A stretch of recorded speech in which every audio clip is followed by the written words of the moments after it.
Hello, everybody. This is Ryan, and I'm here with Notes and Numbers to present on how best to set up Zoom for music lessons. There's a couple things we'll want to keep in mind. On the one hand, Zoom is really built for speech, not music. So a lot of what we're going to be disabling or doing is kind of working against what they tried to do in the first place, but that's okay. Other than that, this is going to be a very participant-focused video, so it's really more on setting up your guests or your students. If you're hosting meetings, there's a little more to deal with, and I'll deal with that in a later video. If you do like this video, make sure to subscribe. I'll be putting up other things like it as we go, along with performances and what have you. And if you are interested in lessons or anything like that, by all means, come find me at www.notesandnumbers.net.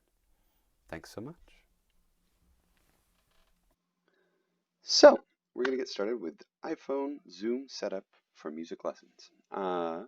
In the first case, we have to open the app. So in this case, you can see I've got my utilities open. I click on Zoom, and it takes me here. This is our sort of landing page. You can see you can start meetings here, join meetings here, look at your schedule, stuff like that. Importantly for us, you can go to Settings. So in the bottom right corner, you can see this little gear down here. If you go to Settings, that'll take you to this list. And if you click on the top, you can see that's my name and then meetings, contacts, chat, general, Siri shortcuts, about. So if we click on my name, what that'll do is that'll take us to our profile. And that lets us see just things like what'll show up when we join a meeting, in this case, Ryan Worswick, or you can update your password if you have a password set on this or that meeting or personal meeting or what have you. You can also see your personal meeting ID down here.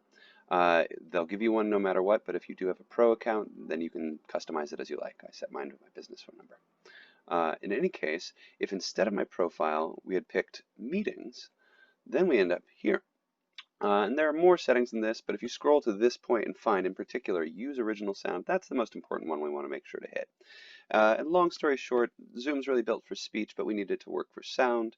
And the requirements are very different, and original sound gives us essentially closer to the raw sound feed that we're sending it, rather than their beautified for speech, but really inconveniently so for music technology. In any case, the other thing I want to point out here is the touch up my appearance is off. And that's because really any of the little things or labor-saving things they do to make the aesthetics of it all better also add to the processing involved. And so that'll ultimately add to the weight of the sort of signal we're sending out, which will ultimately get in the way of the quality of the signal that we're sending out. So I tend to turn those things off. So I don't have HD video enabled or any of that. Just as something to keep in mind as you make these decisions. From there, you can see this is what it looks like when we're actually inside of a meeting.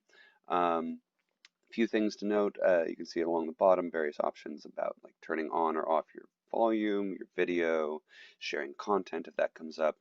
If you click at the top where that little green shield is, you can see details about the meeting you're in. Most importantly for us are these three dots in the bottom right corner, More. So if you go to that, it'll bring up this menu. And at this point, we're basically at the end of it. If you've done everything right, you should see, most importantly, this option, Enable Original Sound. Everything else that we've done to this point, you only ever have to do the one time. But every time you join a lesson or get on to play some music through Zoom, you'll want to make sure that you open up that three dots and hit this Enable Original Sound. And that is pretty much the end of the user side setup for an iPhone Zoom when it comes to music lessons. All right. Well, so hopefully that was super helpful and offered a lot of clarity, and thank you so much. Again, don't forget to subscribe to get access to more stuff as I put more stuff out. And if you want to find me elsewhere, you can find me at Notes Numbers at Facebook, at Notes and Nums at Instagram. And then, of course, the website is, again, www.notesandnumbers.net. Take care and keep making music.